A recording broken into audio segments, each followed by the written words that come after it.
هذا رثاء معدل الكويت والاستاذ احمد بن احمد زيدان على روح علي والمحمد فالو العلية، راجي من عند الله عز وجل انه يتغمده برحمته ويسكنه فسيح جناته، ولن يرزق ذويه الصبر والسلوان يا ارحم الراحمين، وينزل البركه في ذريته.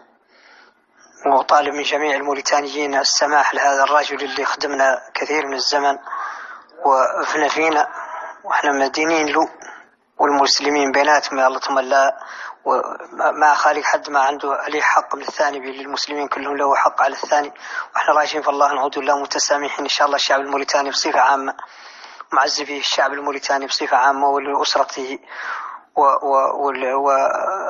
والحكباط الرثاء المعدل. يا ربي المالك تشبيه ترحم جسم علي والطف به واعطيه المقام وعليه بجاهك وسقيه الكوثر.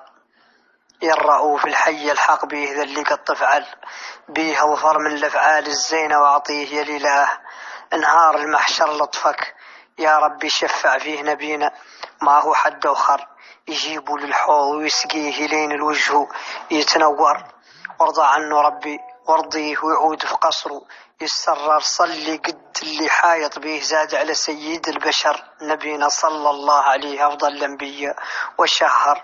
وانت زاد الخالق نبيه بيكون فيكون اتقدر. ساجب لي راجيك تجازيه أنا ما عندي رب آخر ندعيه. أما قاع الناجي حشاك انت من ذاك أكبر. والصلاة والسلام على نبينا محمد. الله يساجب إن شاء الله يا ربي.